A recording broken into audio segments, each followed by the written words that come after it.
Hello viewers, আসসালামু আলাইকুম। আশা করি সবাই সুস্থ আছেন, ভালো আছেন।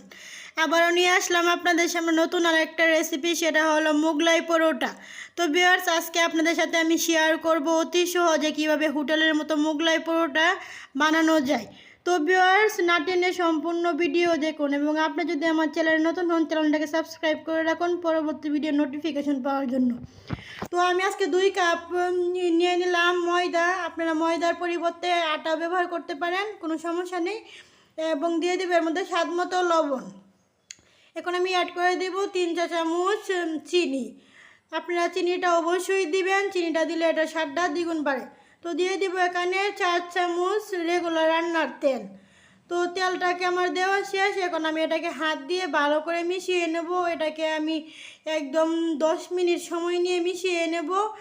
আপনি মিশাতে যখন আপনি দেখবেন হাতের মধ্যে একটা মুষ্টি তৈরি হয়, যখন মুঠ তৈরি হয়, তখন আপনি বুঝতে পারবেন যে আপনার ডোটা পারফেক্টভাবে তৈরি হবে।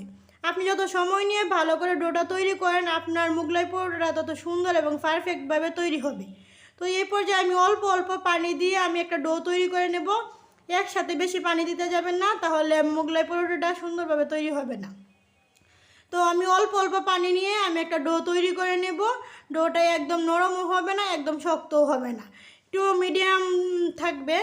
তো এই পর্যায়ে দেখতে পাচ্ছেন আমার ডোটা একদম সফট তুলতুলে আছে। তো এই পর্যায়ে আমি 1 চামচ রান্নার রেগুলার তেল দিয়ে দেব। দিয়ে আপনি মিনিমাম এটাকে আধা ঘন্টার জন্য রেস্টে রেখে দেবেন। যত সময় রাখতে পারবেন ততই ভালো। তো একটা প্লেট দিয়ে ডেকে আমি আধা ঘন্টা পর আবার ফিরে আসলাম। তো দেখতে পাচ্ছেন আধা ঘন্টা পর আমার ডোটা ফুলে একদমই ডবল হয়ে গেছে।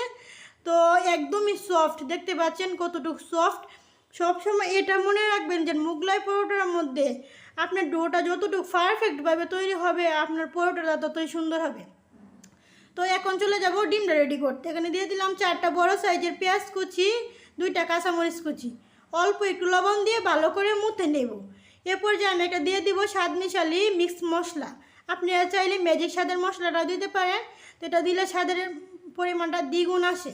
তো এটা দিয়ে ভালো করে মিশিয়ে নিলাম। এরপর যে আমি 2টা হাঁসের ডিম ব্যবহার করব। তো দেখতে পাচ্ছেন আমি 2টা হাঁসের ডিম এটার মধ্যে ভেঙে ভালো করে মিশিয়ে নেব। তো এই পর্যায়ে আমার মেশানো শেষ। এখন এটাকে একটা সাইডে রেখে দেব। রেখে দিয়ে এখন আমি চলে যাব মোগলাই পরোটাটা রেডি করতে। তো আমার 2 কাপ ময়দা দিয়ে আমার এখানে 4টা মোগলাই পরোটা হবে। এটা মিডিয়াম হবে, এত বড়ও হবে না, ছোটও হবে না। তো এখন আমি 4টা ভাগে ভাগ করে নিলাম। এখন আপনাদের সুবিধার্থে একটা মোগলাই পরোটা বানিয়ে দেখিয়ে দেব। তো একটা মোগলাই পরোটা বানিয়ে দেখিয়ে দেব। এই পর্যায়ে অল্প একটু তেল অ্যাড করে দেব। তেল দেওয়ার কারণে পরোটাটা অনেক সুন্দরভাবে বেলানো যাবে। তো আপনি এখন মোগলাই পরোটাটা একটু ভালো করে পাতলা করে আমি এখন বেলে নিলাম। তো একদমই ভালো করে পাতলা করে পরোটাটা বেলে নেবেন, তাহলে খেতে অনেক বেশি মুচমুচে হয়, ভাজতেও ভালো লাগে। তো এই পর্যায়ে আমি অল্প একটু ডিমের মিশ্রণ আমি এর মধ্যে দিয়ে দেব।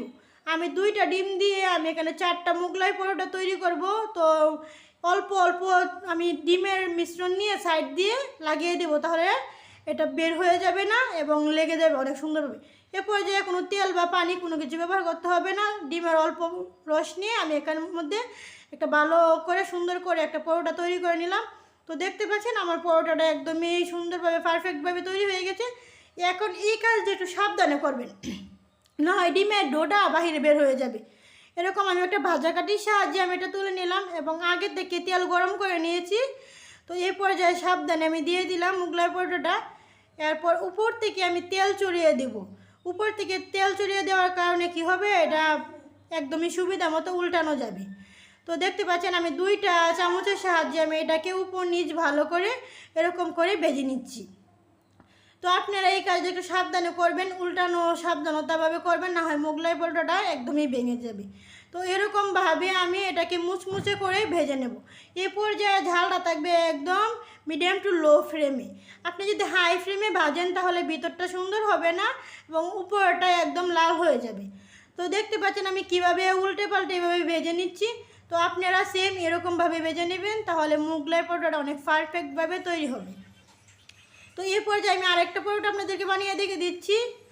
দেখতে পাচ্ছেন আমি কিভাবে মোগলাই পরোটাটা ভাজ করে নিচ্ছি। আপনারা সেম এইভাবে ভাজ করে নেবেন, তাহলে মোগলাই পরোটাটা অনেক সুন্দরভাবে পারফেক্টভাবে তৈরি হবে, বের হয়ে যাবে না। তো আমি আরেকটা মোগলাই পরোটা আপনাদেরকে দেখিয়ে নিলাম। তো সবগুলো আমি এভাবে ভেজে নিলাম। আমার 2 কাপ ময়দা দিয়ে আমার 4টা মোগলাই পরোটা তৈরি হয়েছে। এ পর্যায়ে আমি 2টা ডিমও ব্যবহার করেছি। এটা বাজার থেকে কিনতে গেলে মিনিমাম 200 টাকা লাগে, অথচ বাসায় তৈরি করছে মাত্র 50 টাকা খরচ হয়েছে। তো দেখেন আমি এটাকে আপনাদেরকে কেটে দেখিয়ে দিচ্ছি কতটুকু পারফেক্ট এবং কতটুকু সুন্দরভাবে এটা তৈরি হয়েছে। তো দেখতে পাচ্ছেন অনেক অনেক সুন্দর দেখা যাচ্ছে। তো এই পর্যায়ে আমি আপনাদেরকে একদম সাজিয়ে রেডি করে দেখিয়ে দেবো আজকের এই মোগলাই পরোটাটা। অবশ্যই কমেন্ট করে জানাবেন আজকের এই মোগলাই পরোটাটা আপনাদের কাছে কেমন লাগলো। অবশ্যই বাসায় একবার হলেও ট্রাই করবেন এই মোগলাই পরোটাটা। তো আজকের মতো এখানেই বিদায় নিচ্ছি। সুস্থ থাকবেন।